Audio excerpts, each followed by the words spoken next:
Taarifa kutokea kwa Mbwana Ali Samata. Huyu ni Mtanzania ambaye ameendelea kuwakilisha vyema kabisa, sasa hivi akiwa yupo kwenye ligi ya Ugiriki kwa timu ya PAOK ambayo bila shaka imeshaingia na imeshawahi kufuzu na imeshawahi kucheza michuano mingi kabisa ya UEFA. Na bila shaka katika ligi ya Ugiriki, yani ukisikia timu ya PAOK ni moja ya timu kubwa kabisa ambayo kiuhalisia imekuwa ikifuatiliwa na watu wengi sana, na hata wale mabosi wengi sana ambao kesho na ngeshukutwa kusema kwamba Mbwana Ali Samata kuendelea kumaintain kiwango chake, basi ni rahisi kwenda katika klabu ambayo inaweza kawa ni bora zaidi ya timu ya PAOK, kutokana pia na macho kuwa mengi kwa wale mabosi ambao wamekuwa wakiangalia vipaji kutokea kwenye timu ya PAOK. Sasa bwana, ni kufahamishe taarifa iliyoweza kushuka na sisi kutoka kwa wakala, lakini pia tumeendelea kufuatilia zaidi kabisa profile ya Mbwana Ali Samata ni kuhusiana na maamuzi yake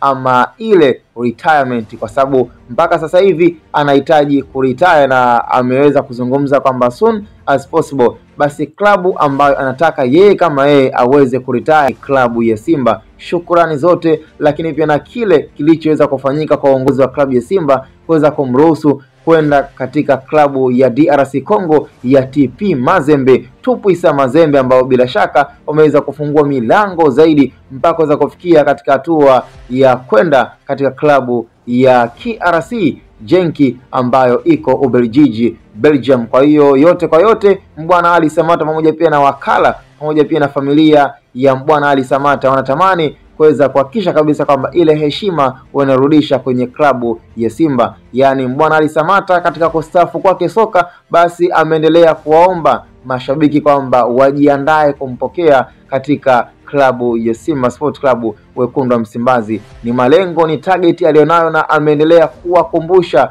zaidi. Kwa hiyo ni taarifa ambayo ukiwa kama mpenzi wa soka na mdau mzima ambaye unazidi kufuatilia pia kandanda na uko nasi, na endapo pia kama utakuwa ni mshabiki wa klabu ya Simba, basi ni kufahamishe tu kwa taarifa kwamba inabidi ujiandae na inabidi pia ujitayarishe kuweza kumpokea Mbwana Ali Samata Popa the Great wetu wa Tanzania, ambaye bila shaka nafikiri kwa sasa hatuna mchezaji ambaye ameweza kufanikisha yale malengo kwa kubwa zaidi ya Mbwana Ali Samata. No one like Mbwana Ali Samata, na yote kwa yote hii ni heshima kubwa, na Simba Sport Club wanaendelea kujivunia Mbwana Ali Samata kwa kile walichoweza kumfanyia. Kwa hiyo retirement ya Mbwana Ali Samata anatamani kuweza kuifanyia katika klabu ya wekundu wa Msimbazi. Sasa mshabiki, je, unasemaje? Kama ni mshabiki wa klabu ya Simba tukutane kwenye comment, na kama ni mshabiki wa klabu ya Yanga pia tukutane kwenye comment. Ni Hatboy Media.